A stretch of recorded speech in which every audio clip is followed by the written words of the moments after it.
Hello, I'm Vic Johnson. You're watching Goals to Go. Sure enough, it's going to cause you difficulty in the future. Right. Well, you set out to become a learner, and I know that over the years that you've become a voracious reader. You read a lot of different things, Yeah. and it really surprised me the first time I heard you outline some of the things you've read. Because it's not what someone might think traditionally is personal development, but well, share your reading list or the types of things that you've read with us. The centerpiece of my library I got from a book called How to Read a Book. Okay. By Mortimer Adler. Okay. And he's got a list in there of what he calls the greatest books ever written. So I use that as a centerpiece for my library. Right. And it includes the classics, and Shakespeare and all the rest, and the Bible, and those very basic, fundamental writings that everybody should take a look at. Right. And so I started with that. But then all the rest of it, Think and Grow Rich, that we've heard about for so long, that goes way back. As a Man Thinketh by James Allen, right. Made a big impression on me.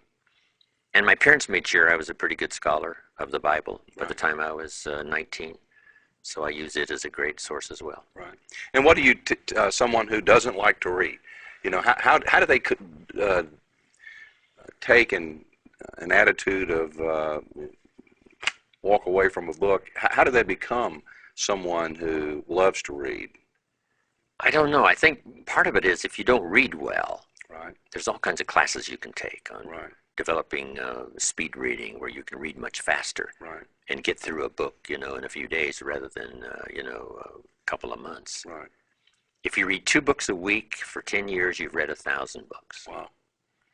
And you couldn't read 1,000 books in the next 10 years without it drastically affecting every part of your life. Right. So part of it is if you don't read well, right. Sometimes you just get discouraged and say, well, I'm reading too slow, it takes too long. Right. But even if you read slow, you just have to do it every day and push yourself to read a little faster and read a little faster. But these classes, John Kennedy, when he was president, insisted that every member of his staff went through a speed reading course. Right. Evelyn Wood, who her course became famous. And because he understood the value of everybody expanding their mind and their knowledge. And not that you do everything you read, but just the resource in terms of knowledge, awareness, understanding right. is powerful. Right. So, I'm engaged in some type of reading program. I've become a learner. Obviously, at the point you found yourself, you had some negative habits. Mm-hmm. That came to light pretty quickly, probably, with Mr. Shove. Well, my most severe negative habit was, lack of having a good financial plan.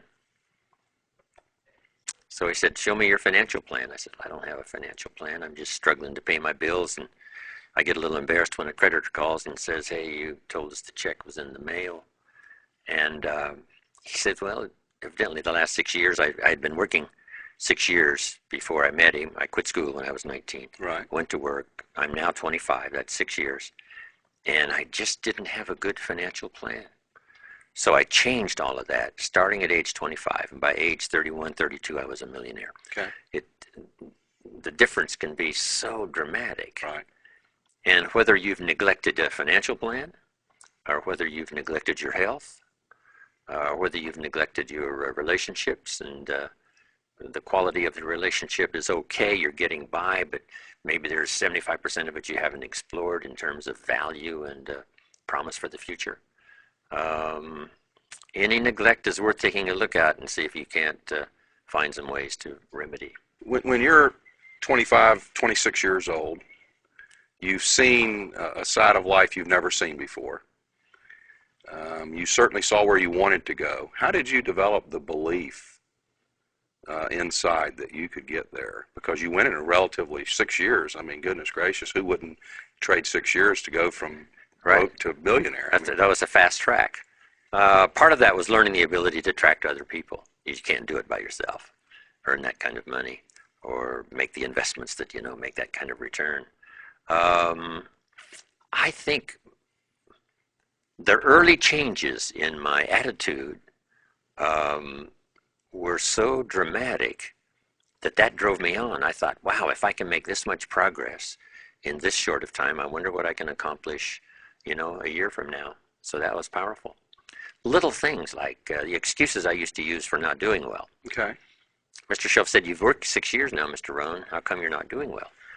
And I says, "Well," I showed him my paycheck and said, "This is all they pay. You can't do well with this kind of paycheck." And he said, "Well, you're really not correct. This is not all they pay." I said, "No, yes, this is my paycheck." He says, "No, this is all they pay you."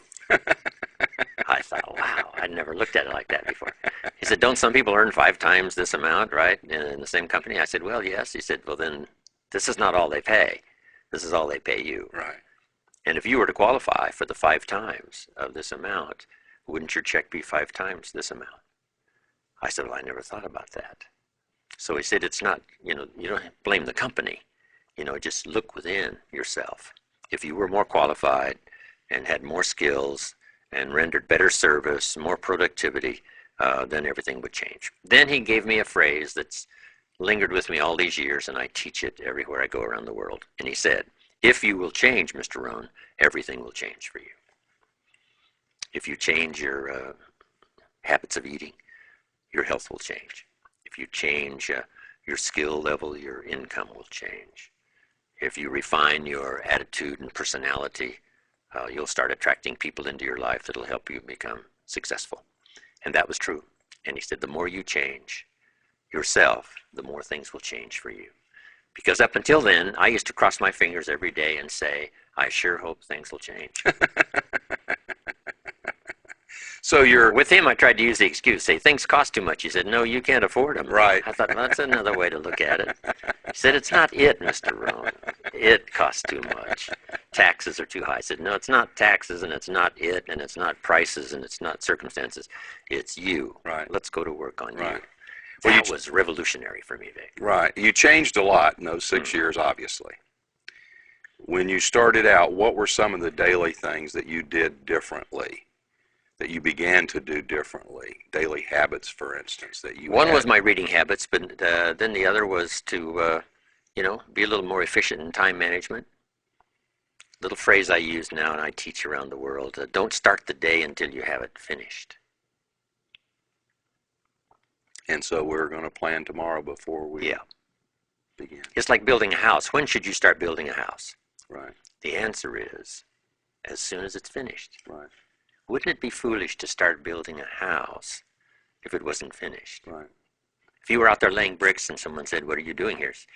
Said, "I'm building a house." And they said, "What kind of house?" And you say, "I really don't know. I'm just laying bricks and getting started." Right.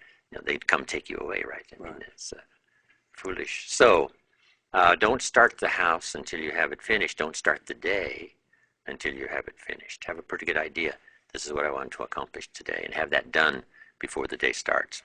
If you wake up in the morning and say, "Let's see, what should I do today?" It's a little late. A little late. Yeah.